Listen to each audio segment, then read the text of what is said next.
श्री गणेश जी की पूजा सिंदूर से क्यों की जाती है? गणेश जी की पूजा सिंदूर से क्यों की जाती है? पार्वती ने गणेश को दिया ये सिद्ध वरदान। शिव पुराण के पिछले लेख में आपने पढ़ा कि शिव के कहने पर देवताओं ने गणेश के मस्तक को हाथी के मस्तक से बदल दिया। इसके बाद ब्रह्मा, विष्णु आदि सभी देवता अपने स्वामी निर्गुण स्वरूप भगवान शंकर को प्रणाम करके बोले, आप महात्मा के जिस तेज से हम सभी उत्पन्न हुए हैं, आपका वही तेज वेद मंत्र के अभियोग से इस बालक में प्रवेश करे। इस प्रकार सभी देवताओं ने मिलकर वेद मंत्र द्वारा जल को अभिमंत्रित किया। फिर शिव को स्मरण करके उस उत्तम जल को बालक के शरीर पर छिड़क दिया। उस जल का स्पर्श होते ही वह बालक शिवेच्छा से शीघ्र ही चेतनायुक्त होकर जीवित हो गया और सोए हुए की तरह उठ बैठा। वह सौभाग्यशाली बालक अत्यंत सुंदर था। उसका मुख हाथी का सा था। शरीर का रंग हरा लाल था। चेहरे पर प्रसन्नता खेल रही थी। उसकी आकृति कमनीय थी और उसकी सुंदर प्रभा फैल रही थी।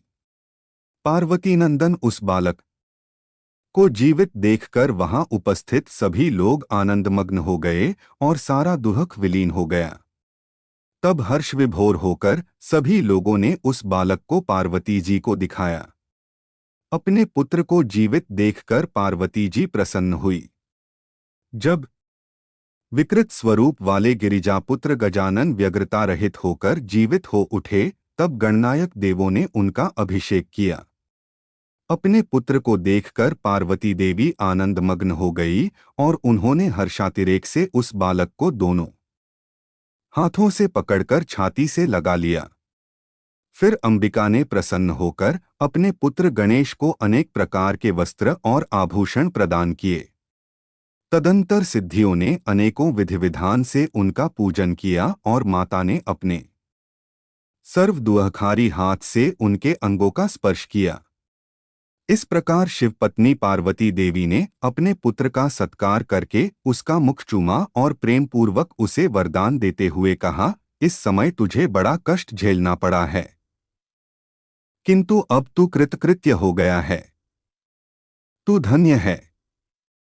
अब से संपूर्ण देवताओं में तेरी अग्रपूजा होती रहेगी और तुझे कभी दुख का सामना नहीं करना पड़ेगा, चूंकि इस समय तेरे मुख पर सिंदूर दिखाई दे रहा है।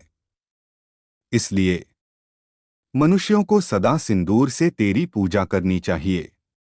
जो मनुष्य पुष्प, चंदन, सुंदर गंध, नैवेद्य, रमणीय आरती, तांबूल और दान से तथा परिक्रमा और नमस्कार करके विधिपूर्वक तेरी पूजा करेगा, उसे सारी सिद्धियां हस्तगत हो जाएंगी और उसके सभी प्रकार के विघ्न नष्ट हो जाएंगे।